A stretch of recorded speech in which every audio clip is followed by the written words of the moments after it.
I enjoy the show very much, and I enjoy what the show might or might not have done. I mean, I think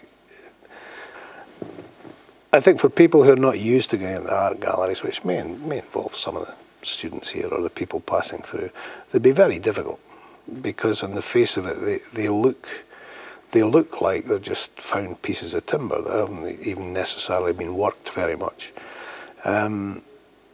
But I think that would be a jolt, and I enjoy I like paradox, and I like trouble. I like the fact that they even look troublesome in this environment, which essentially it's screen-based imagery that's functional here, with all the illusions and delusions that brings with it.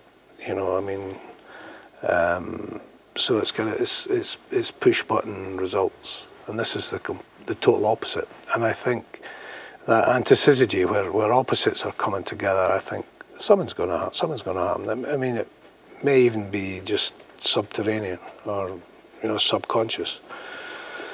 So from that point of view of how the show would be received or not, you never really know, because you never get a great deal of feedback.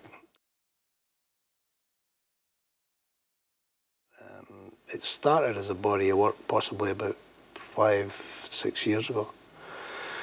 I applied for a Creative Scotland Award, and the application involved something that really would have, had it been completed the way it was intended to be, would have manifested itself quite differently to this.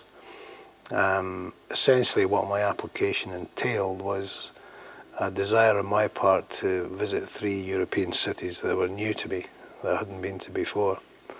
And when I was there, get to know these cities and design and hopefully locate artworks within the cities.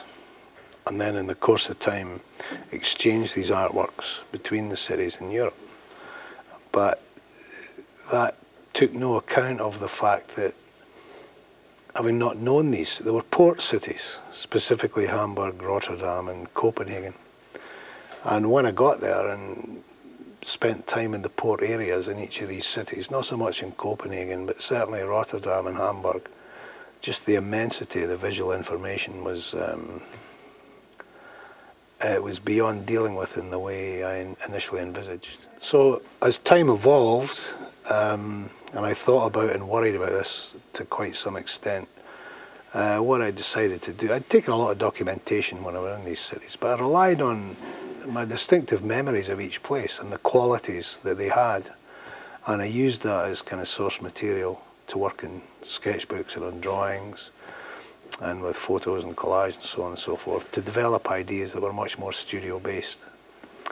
So that's really how they started. I mean, I did hold on to this notion of a distinctive element that was peculiar to each city, and I used that within the work. So, and that varied.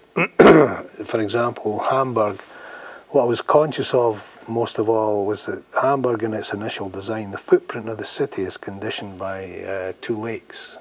I think it's the Obenalster and the Alster. And they're right in the middle. I don't know if I pronounced these correctly, but they're right in the middle of the city. So with a bird's eye view of that city, you've got something that registers almost as a pair of spectacles, and you've got all this urban organisation around it. So I used that as a kind of a footprint really for a whole suite of designs, and some of them it's evident in some of the works that are here. In the case of Copenhagen, what struck me, gave me probably most of a surprise, was the fact that as a city, it actually has a skyline and a panorama that in a completely different way is every bit as impressive as New York, but in a completely different way. And as much as the architecture struck me as really quite folksy. I mean that in the best sense. I mean beautifully made, and with a sense of kind of traditional craftsmanship in the way it's made. But almost anywhere within the city, I was conscious of this kind of pantheon of verticalities.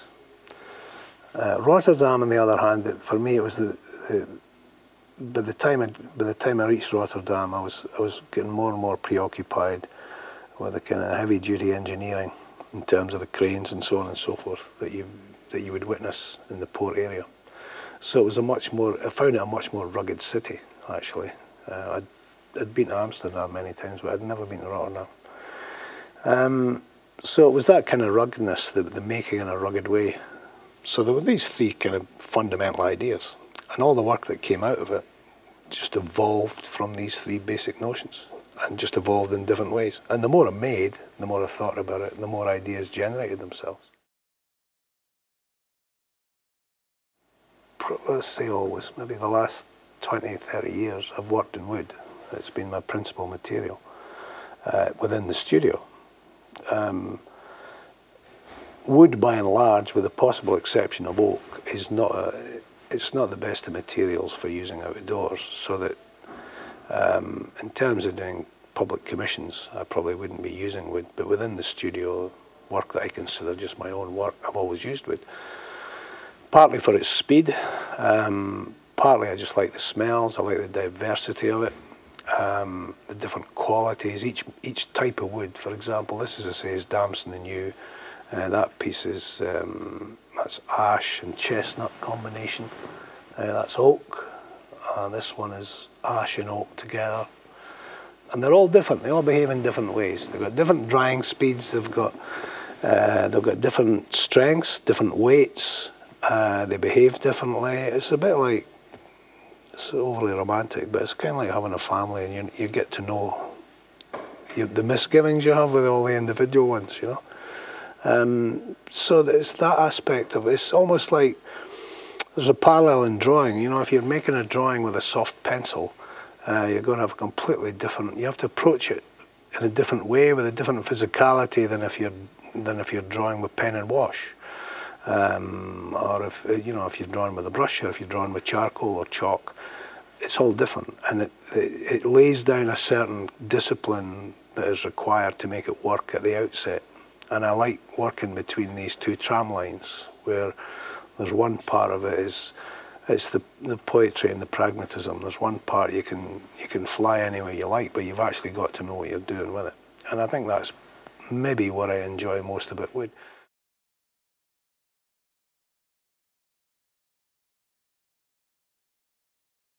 Challenging and very interesting, the fact that many of the walls have a kind of functionality in their visuals. I mean, you know, there's radiators, there's pipes, there's plug sockets, there's all kinds of stuff, and there's people moving about as well.